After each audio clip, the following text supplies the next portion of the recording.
Los legendarios faraones del antiguo Egipto erigieron los monumentos más icónicos de la historia. Generaciones de obreros se dejaron la piel construyendo aquellas gigantescas pirámides, que transformaron el país y unieron al pueblo egipcio en torno a un objetivo común, que su faraón alcanzara la vida eterna. Pero en un determinado momento, la unidad del país comenzó a resquebrajarse. Las provincias cada vez concentraban más poder. No dependían del rey. Había faraones locales por todo Egipto. Las transformaciones religiosas. El rey aparecía aquí en lo alto, presentándose como el dios Sol. El cambio climático. Fue la tormenta perfecta. Todo se vino abajo. Y un faraón débil fueron las causas del devastador ocaso de la era de las pirámides. Las pirámides nos cuentan un relato lleno de innovación. Era una máquina resucitadora. Misteriosos rituales. Todo eso ayudaba al difunto a recargar su energía y vivir eternamente.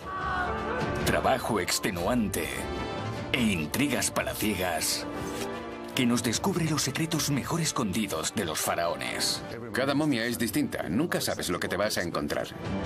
Nos permite atisbar en el día a día de los trabajadores y desvela la asombrosa historia del antiguo reino de Egipto.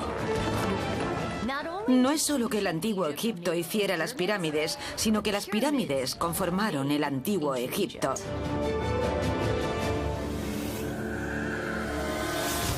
Los secretos de las pirámides.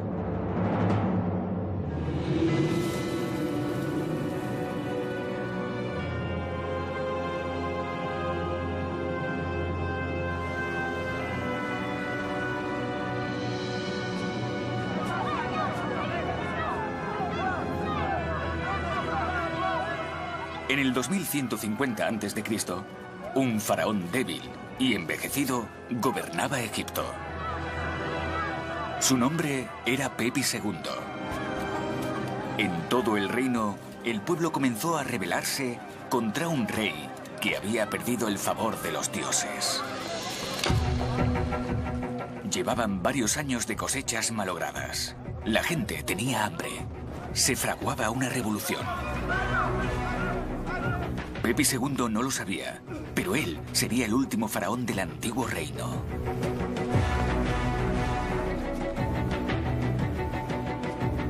Para entender el desmoronamiento de aquel poderoso imperio, viajaremos 300 años atrás en el tiempo, a una época muy anterior a Pepi. En la meseta de Giza, donde se hallan las dos pirámides más grandes de la historia de Egipto. Ambas superan los 130 metros de altura. Fueron construidas por el legendario faraón Keops y su hijo Kefren. Pero cuando el hijo de Kefren, el faraón Micerino, ordenó erigir una nueva pirámide en la meseta, algo había cambiado. La última pirámide de Giza es sorprendentemente la más modesta. No mide más de 60 metros de altura. Construían monumentos cada vez más grandes, pero en la pirámide de Micerino vemos una notable reducción. La base de esa pirámide es un cuarto de la de Keops. ¿Qué obligó a Micerino, un faraón proveniente de tan ilustre linaje, a construir una pirámide tan pequeña? ¿Por qué accedió a quedar relegado en la historia, construyendo a la sombra de sus predecesores? ¿Fue por falta de recursos o porque prefirió centrarse en la construcción de su templo? Mark Lenner cree que la clave podría hallarse en el lecho rocoso de la meseta, que los geólogos denominan Mokattam. ¿Qué le pasó a Micerino? Una de las teorías es que se quedó sin espacio. Las pirámides están alineadas en esta gran diagonal, la cadena de Mokattam. La pirámide de Micerino está justo en el borde, por lo que puede que se quedara sin una buena base para seguir construyendo. Es una teoría. Una explicación bastante lógica. Pero hay otra teoría que explica tanto el reducido tamaño de la pirámide como la caída del imperio. En la cuarta dinastía hubo muchos cambios en la arquitectura, la vida laboral y administrativa y en el transporte de materiales que afectaron a varias generaciones. Eso supuso un gran desgaste para la gente, los terrenos y la economía. No era sostenible a largo plazo. En la época de Micerino, apenas quedaban recursos para construir pirámides.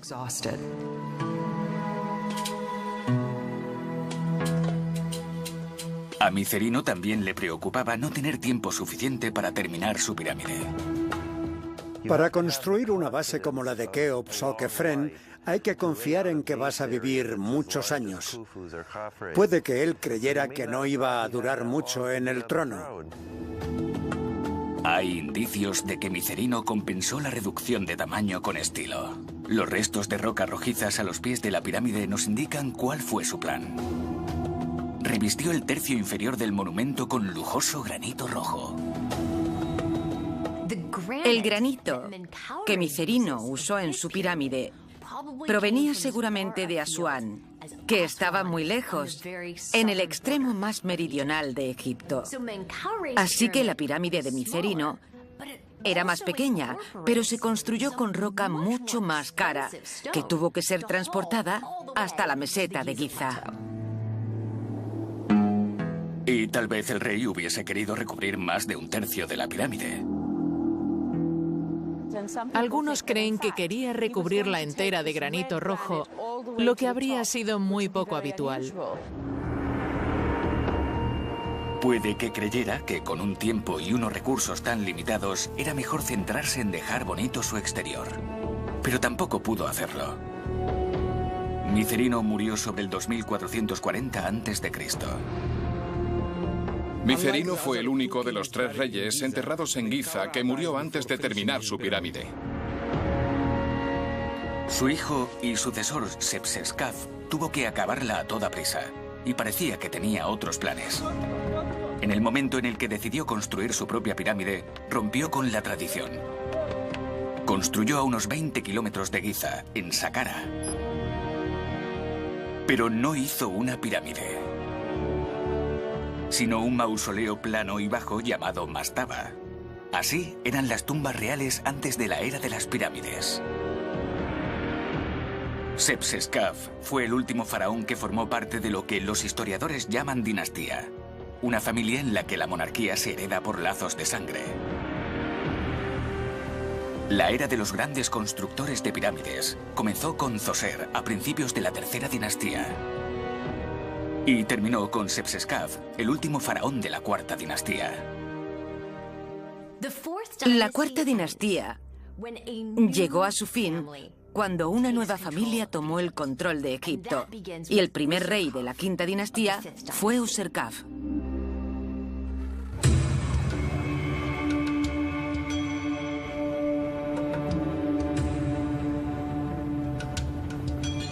No se sabe exactamente cómo llegó Userkaf al trono. Se cree que el rey Userkaf, el fundador de la quinta dinastía, no era de sangre azul. Pero tomó una serie de decisiones que provocaron la desintegración del imperio. Con su llegada al poder, Userkaf reinventó de nuevo la monarquía. Lo que Userkaf hizo de una manera monumental fue básicamente dejarle claro a todo el mundo que se avecinaban grandes cambios. Dijo, soy el sucesor adecuado y no pienso seguir los pasos de mis predecesores.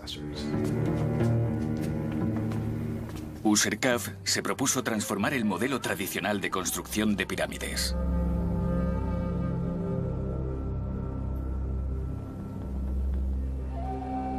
Ordenó construir su tumba junto a la mismísima primera pirámide de Egipto en Saqqara, pero no se esforzó demasiado.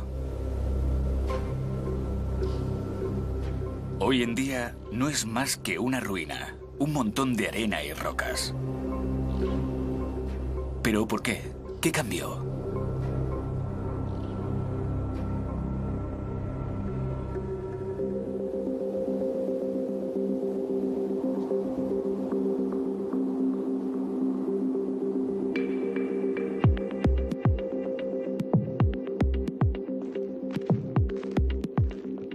El arqueólogo Massimiliano Nusolo cree que la respuesta se halla bajo la arena del desierto, en un lugar llamado Abu Ghurab, situado entre Saqqara y Giza. Esto era el templo del sol de uno de los gobernantes de la quinta dinastía. Fue construido unos 100 años después de las pirámides de Giza.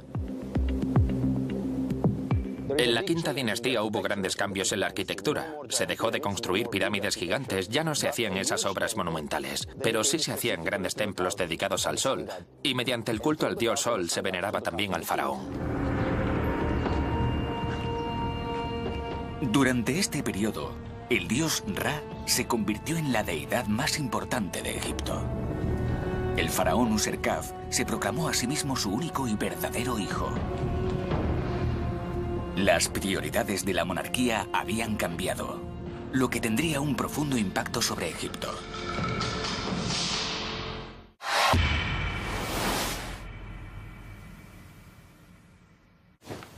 Me encanta cuando las decisiones difíciles no me dejan dormir. Elige los híbridos enchufables de Mercedes-Benz. Descubre la gama líder en España. Ahora con cargador Wallbox e instalación gratuita. Híbridos enchufables de Mercedes-Benz. Elegir nunca fue tan fácil. En el fútbol, las cosas no siempre salen como uno quiere. Por eso William Hill pone a tu alcance las reglas del juego para que puedas hacer tu mejor jugada. Juega con responsabilidad, establece límites de depósito y asegúrate de pitar el descanso para no quedarte fuera de juego. Apostamos William Hill, desde 1934.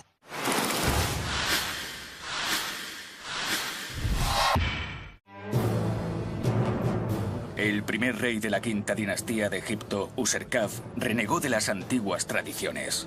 Se construyó una pirámide diminuta y un nuevo tipo de monumento, un templo solar. Los gobernantes de la quinta dinastía no dejaron de construir pirámides, pero invirtieron más energía en sus templos solares. Los construyeron aquí, en este lugar que se llama Abu Ghurab. Resulta interesante que Abu Ghurab esté justo entre las grandes pirámides de Giza, que están al norte, y la pirámide de Snofru, que está al sur. Obviamente no fue casualidad, se hizo adrede. El faraón quería estar entre sus ancestros para que ellos pudieran verlo y para interactuar simbólicamente con ellos y demostrarles que era el legítimo sucesor de los grandes reyes de Giza y Dashur. Este es el templo solar de un rey llamado Nusserra, que decidió seguir esta nueva tradición. Su templo estaba dedicado al culto al dios Sol, Ra. Una particularidad de estos templos era la zona de purificación, formada por 10 depósitos de alabastro.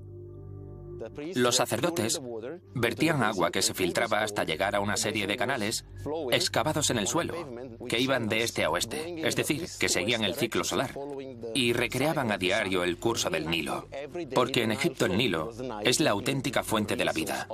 Todo esto estaba relacionado con la energía del dios Sol, porque la combinación de sol y agua regenera la naturaleza.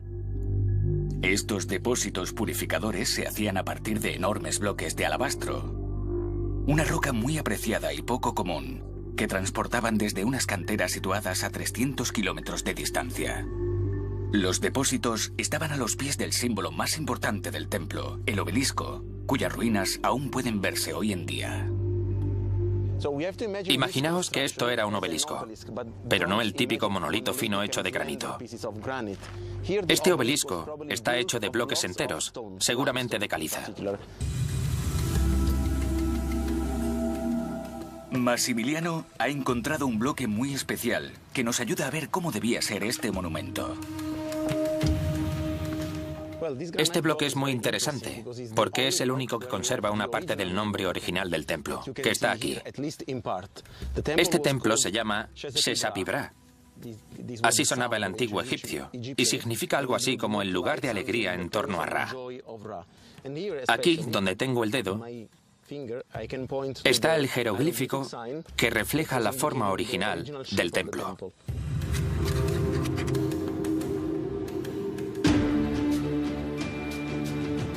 Los antiguos constructores erigieron un obelisco de unos 20 metros de altura que se hallaba en el centro de un ancho edificio donde se realizaban rituales en presencia del rey.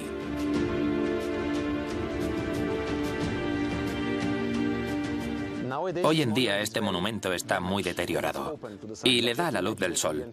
Pero tenéis que imaginaros cómo era antes, en la época de Nuiserra, que era muy oscuro. Era un truco muy teatral. El rey se adentraba en la oscuridad de este pasillo para reaparecer en lo alto del obelisco como un nuevo y brillante amanecer.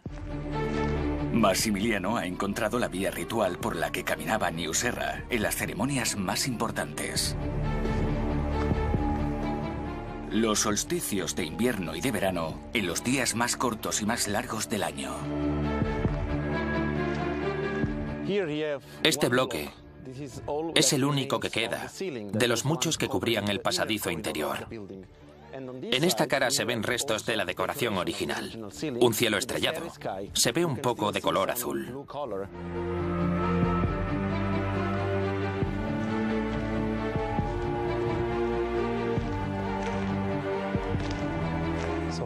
Cuando llegaba a lo alto del obelisco, el rey aparecía por aquí presentándose como el dios Sol.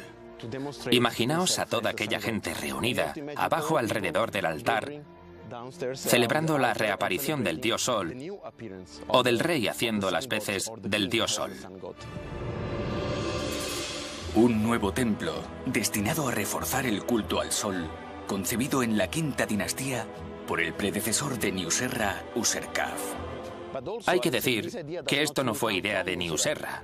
El primer faraón de la quinta dinastía, Userkaf, colocó este templo 400 metros al sur en la misma posición. Es decir, la idea la tuvo Userkaf al comienzo de la quinta dinastía.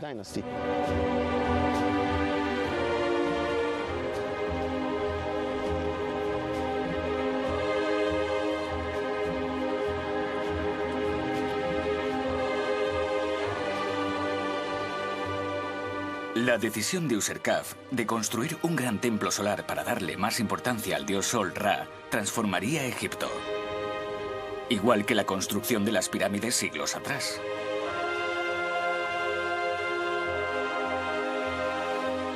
A partir de ese momento, los faraones destinaron más recursos a la creación de grandes templos solares.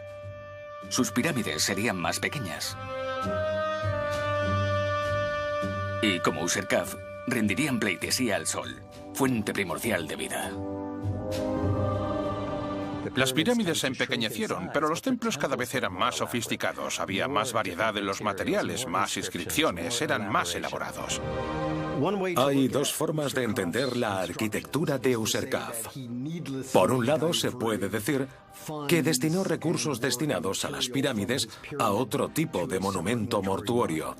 Pero también se puede interpretar como una respuesta a los cambios que se estaban produciendo en la religión y el sacerdocio egipcio. Está claro que quería enfatizar ciertos aspectos del culto solar. El templo solar era un síntoma del creciente poder de los sacerdotes, que realizaban ofrendas a diario en el altar con forma de sol. Los grabados de los muros de las tumbas nos explican cómo eran los rituales que aquí se llevaban a cabo. Todas las mañanas, los sacerdotes dejaban que los primeros rayos del sol iluminaran a los animales. Luego se los llevaban al templo solar y los metían en el patio interior. Esta vaca va a ser sacrificada al dios Sol Ra.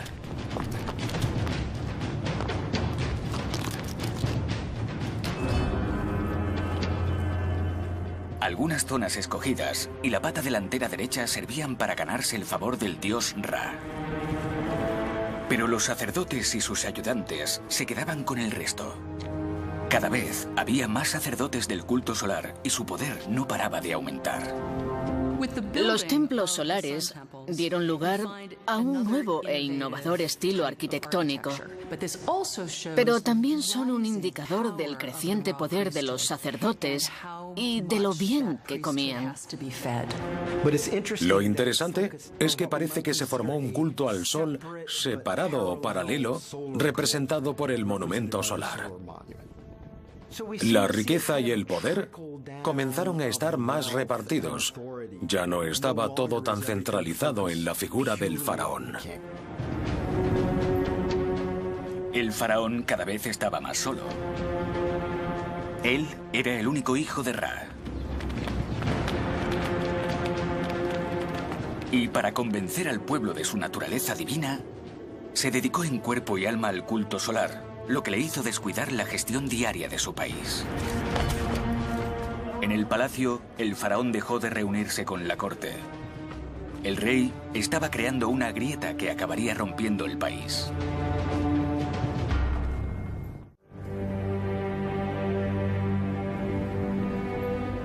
El faraón Userkaf cada vez estaba más lejos de su pueblo.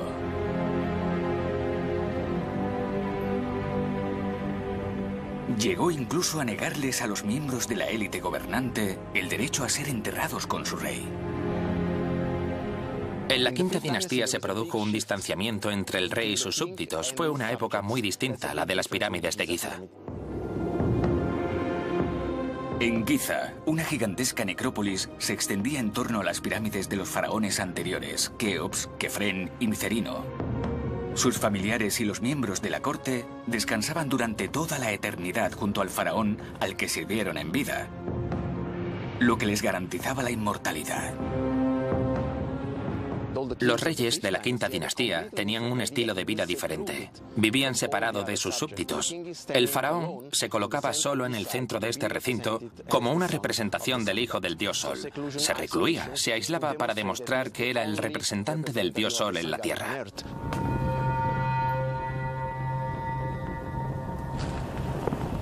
Userkaf y sus sucesores creían que ellos eran los únicos que tenían derecho a ser bendecidos por Ra, y que los ciudadanos de a pie debían buscarse a su propio dios. Y eso fue lo que hicieron.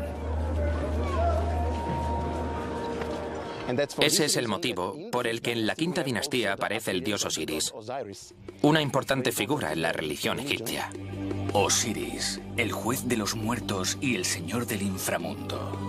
Las primeras representaciones de Osiris aparecieron en las tumbas de personas enterradas en Saqqara. Así que todo indica que el rey dejó que el pueblo tuviera un dios propio, su deidad particular, Osiris, mientras él mantuvo la suya, el dios Sol.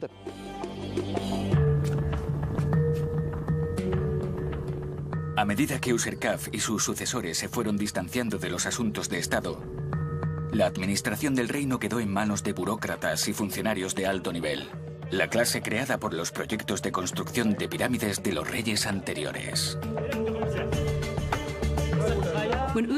Cuando Userkaf llegó al trono, hizo un esfuerzo consciente por quitarle poder a la familia real, que era quien lo ostentaba en la cuarta dinastía, para dárselo a los príncipes rivales. Había más oficiales en el gobierno. Ya no estaba formado solo por los familiares más cercanos del rey. Había una burocracia profesional. Lo interesante es que la burocracia se fue expandiendo mientras las pirámides quedaban en un segundo plano. Durante su reinado, Userkaf repartió el poder entre los oficiales, casando a sus hijas con los miembros de la élite de la sociedad del antiguo Egipto. Y creo que no tuvo en cuenta las consecuencias que esta estrategia política tendría a largo plazo.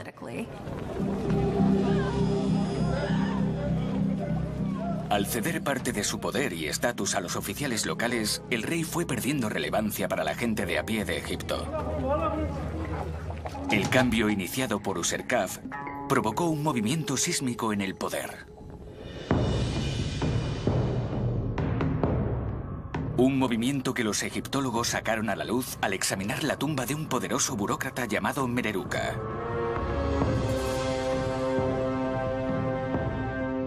Aquel hombre fue el visir del rey Teti, el fundador de la sexta dinastía, que le permitió casarse con su hija.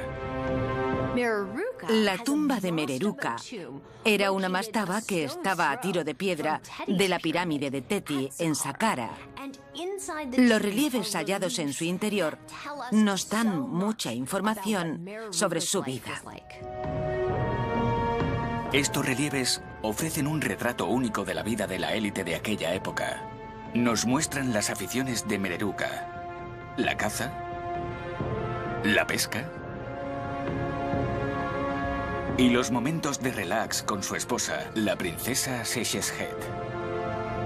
Ella tocaba el arpa para él y juntos jugaban a un juego de mesa llamado Senet. Son ese tipo de detalles los que aportan verdadero valor a nuestros conocimientos sobre la vida en el antiguo Egipto. Tenemos hasta las letras de las canciones que cantaban las mujeres. Parecía una vida apacible, pero existen pruebas de que era un estado autoritario y brutal.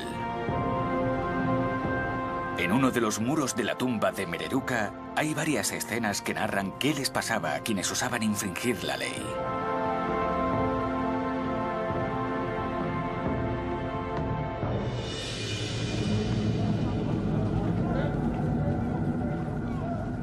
En una de ellas se acusa a un jefe local de no pagarle a Mereruca el impuesto del faraón. Se dice que ha escondido parte de la cosecha del pueblo. Se la está jugando. Una escena única porque refleja la decadencia del poder estatal. Antes eso no se podía hacer. Los escribas dejan constancia de la ofensa y del castigo en sus archivos.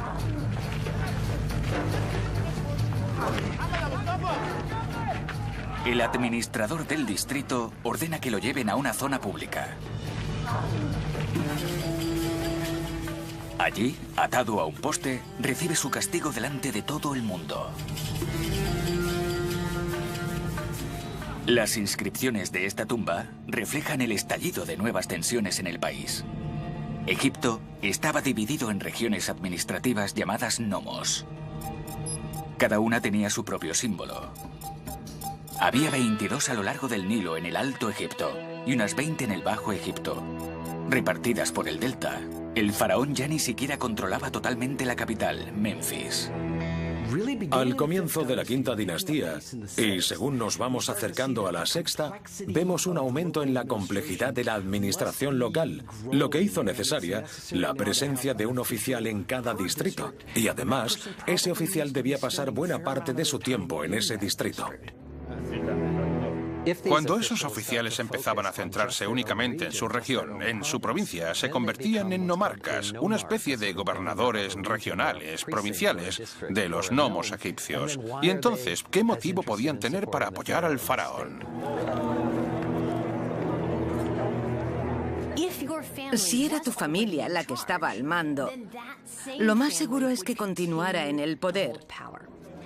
Eso significaba que las provincias acumulaban cada vez más poder político y económico, independientemente del rey. Era como tener pequeños faraones locales por todo Egipto. Esos oficiales empezaron a construirse tumbas monumentales en la siguiente dinastía. Aparecieron mausoleos familiares en las provincias. Ahora que personas ajenas a la familia real ostentaban el poder, era muy difícil arrebatárselo. Por un lado estaba el rey en la capital, y por otro, todas esas personas poderosas que gobernaban los nomos con sus familiares. El creciente poder de aquellos funcionarios se convirtió en una amenaza para la monarquía. Se promulgaron diferentes decretos que demuestran que el faraón renunció al control de algunos estados e individuos a los que ya no podía exigir impuestos, lo que evidencia que algunas provincias se estaban volviendo más poderosas. Puede que aquello redujera la riqueza del faraón o propiciara un reparto más igualitario de la riqueza. A partir de la quinta dinastía, los faraones fueron perdiendo poder sobre los nomos. El futuro de Egipto como reino unificado estaba en peligro.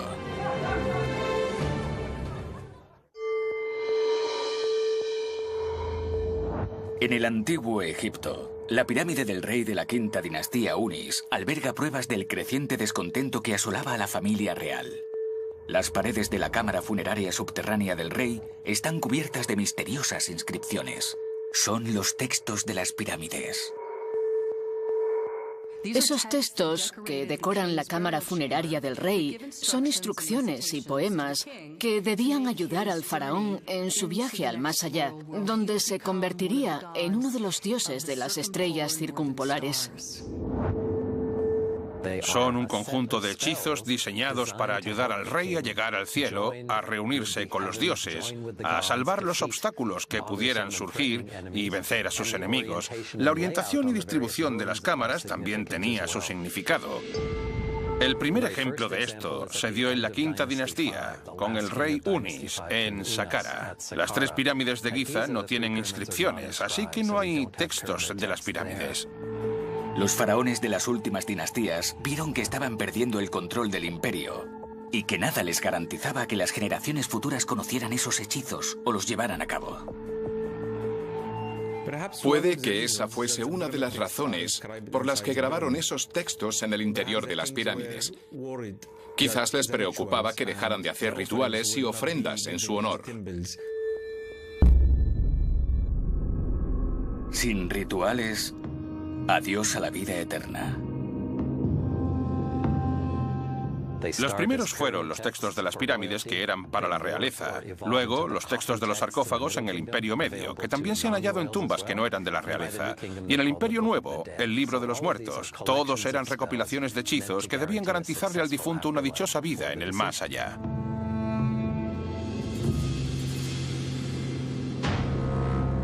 Los reyes debían asegurarse su supervivencia en la otra vida, pero sin descuidar el control y la unidad de su reino en el mundo real. Aquello era todo un reto para los faraones, cuya influencia fue disminuyendo en las regiones más alejadas de la capital, Memphis.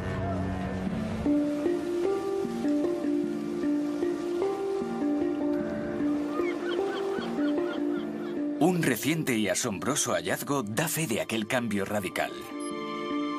Fue descubierto en el sur de Egipto, en la región de Asuán. En la antigüedad este fue el primer nomo del Alto Egipto y el más alejado de la capital. Se le llamaba el Nomo de los Países del Arca.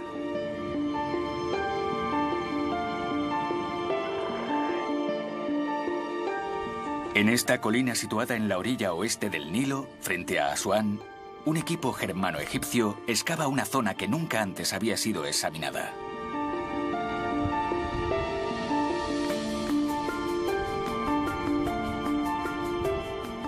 Friederike Seyfried es la directora del Museo Egipcio de Berlín.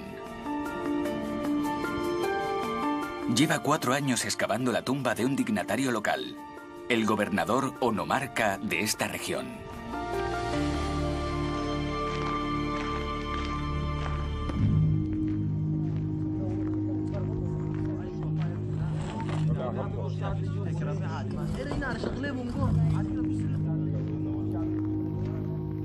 Nos encontramos en la zona norte de Cubet, el Jauha, y lo que vemos es una escalera muy larga y antigua, porque el cortejo funerario venía del Nilo.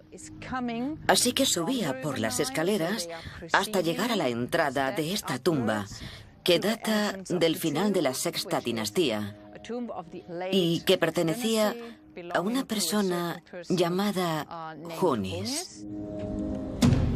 Hunis era obviamente una persona privilegiada, porque solo la gente de clase alta podía permitirse una tumba tallada en la roca de este tamaño. Los antiguos egipcios querían que sus tumbas fuesen indicadores de su estatus social. Querían alardear de su riqueza y propiedades, y un mausoleo como este impresionaba a la gente.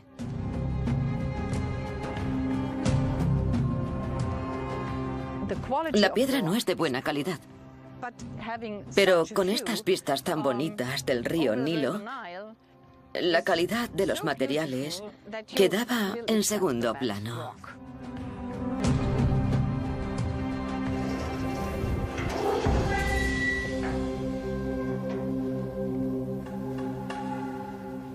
Los egiptólogos descubrieron esta tumba tras la primavera árabe de 2014. Periodo en el que algunos vecinos de la zona vinieron aquí en busca de antigüedades para vender. Los saqueadores desenterraron la cámara funeraria, que había permanecido sellada más de 4000 años.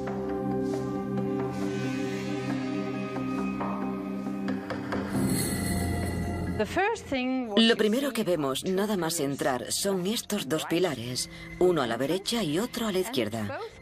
Los pilares estaban decorados. Aquí vemos la pequeña imagen de un sirviente con un incensario.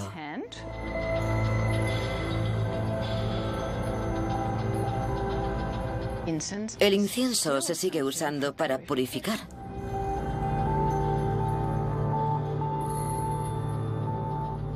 Este otro lleva una bebida. Esta era la jarra típica que usaban para beber cerveza, porque aunque estuvieras en el inframundo tenías que comer y beber.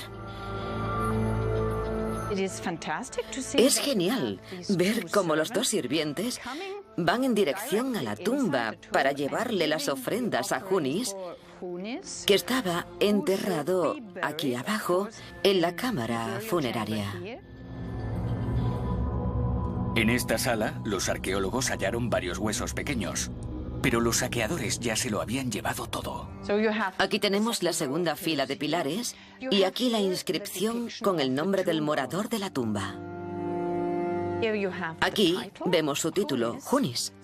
Era tesoro real, amigo de la corte y sacerdote. Así que era un miembro distinguido de la élite del reino antiguo tardío.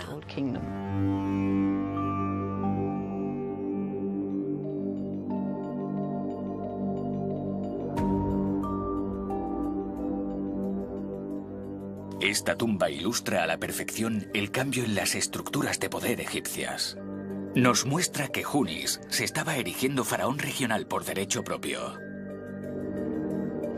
Si eras tan rico como para poder construirte una tumba como esta, formabas parte de la élite.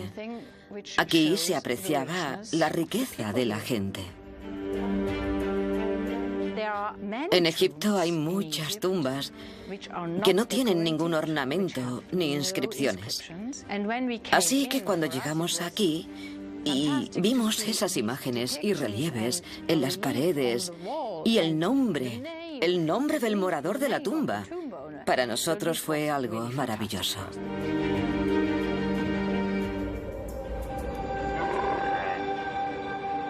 Pero esa sería una de las últimas tumbas de este tipo. A 800 kilómetros en la capital, Memphis, un joven faraón acababa de hacerse con el trono de Egipto.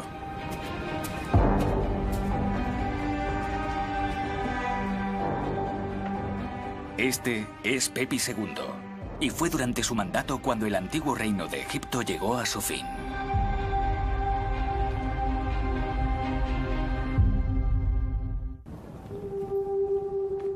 Aproximadamente en el 2216 a.C., Pepi II fue nombrado faraón.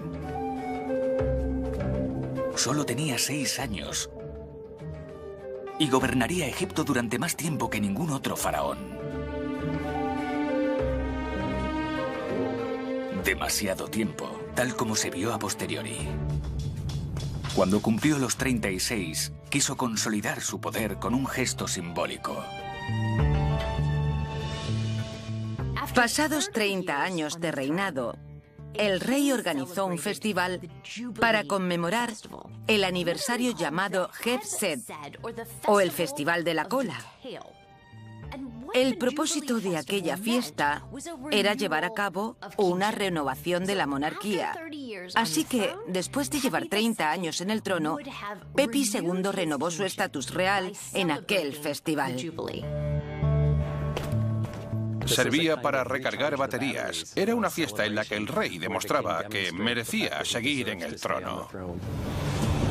Era un ritual formado por varias ceremonias terrenales y simbólicas que tradicionalmente se celebraba en el patio situado junto a la primera pirámide de Egipto, en Saqqara. En una de ellas el rey corría hasta alcanzar unas marcas que simbolizaban los confines de su territorio.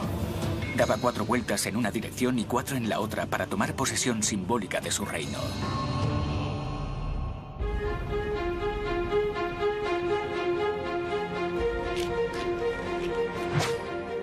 En otra de las pruebas ceremoniales, Pepi II debía demostrar sus habilidades como arquero delante de toda la corte.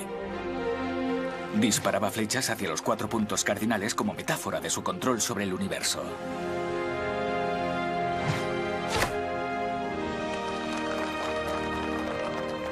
En su primer Heb-Set, el faraón aún era joven y estaba en buena forma.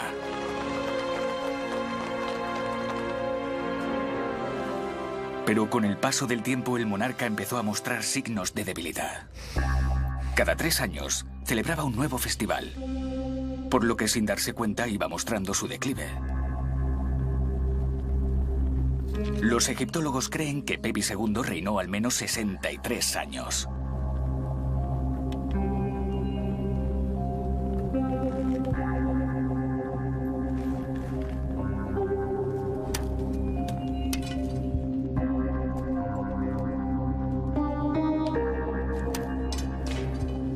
Debía ser evidente para su séquito que el faraón ya no podía gobernar. Y una catástrofe estaba a punto de sumarse a los problemas del monarca.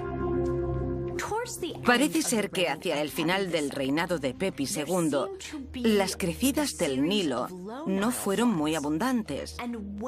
Y cuando eso ocurría, la producción agraria se resentía. Varias crecidas escasas provocaban una mengua tanto en la cantidad de alimentos recolectados como en la cantidad de comida almacenada.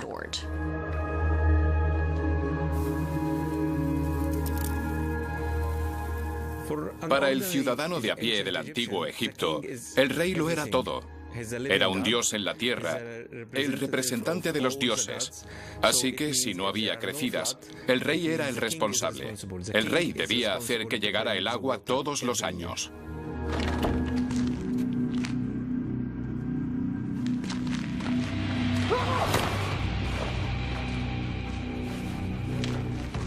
Fue la tormenta perfecta. Una gran hambruna asolaba el país. El rey apenas tenía poder sobre el estado faraónico y tenía problemas de sucesión. Pepi II vivió demasiado tiempo. Y además, existía un distanciamiento entre el rey y sus oficiales. El pueblo egipcio creía que los dioses habían abandonado al faraón. Los nomarcas de las provincias aprovecharon la ocasión para escindirse del reino.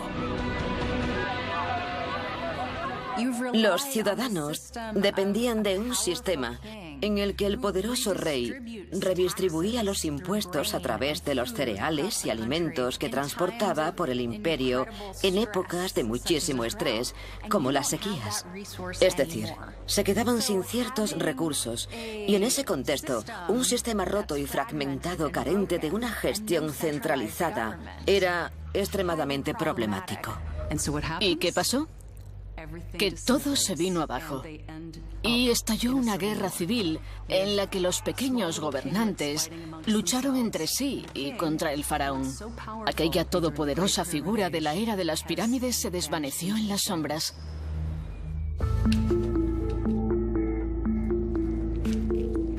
Pepi II pasó a la historia como el faraón responsable del fin de la época dorada de la civilización egipcia.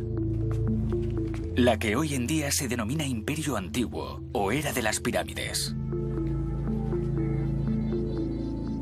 Pero las pirámides no desaparecieron por completo. Volvieron a construirlas en el Imperio Medio, pero esas no son tan famosas. Las hacían en parte con piedra, pero sobre todo con ladrillos de barro. Siguieron construyéndose en los últimos años de la antigüedad y, por supuesto, en Nubia. Así que aún hubo pirámides para rato.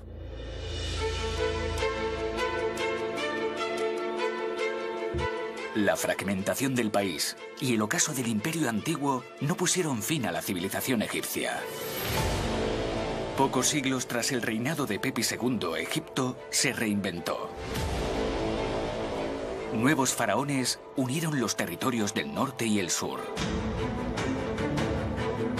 Reconstruyeron el Estado y lo dotaron de una nueva identidad nacional.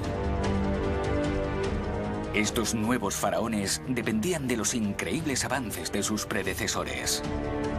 Hicieron uso de las habilidades arquitectónicas y de la estructura organizativa que dieron lugar a las pirámides. Fue el legado de las pirámides lo que reconstruyó Egipto.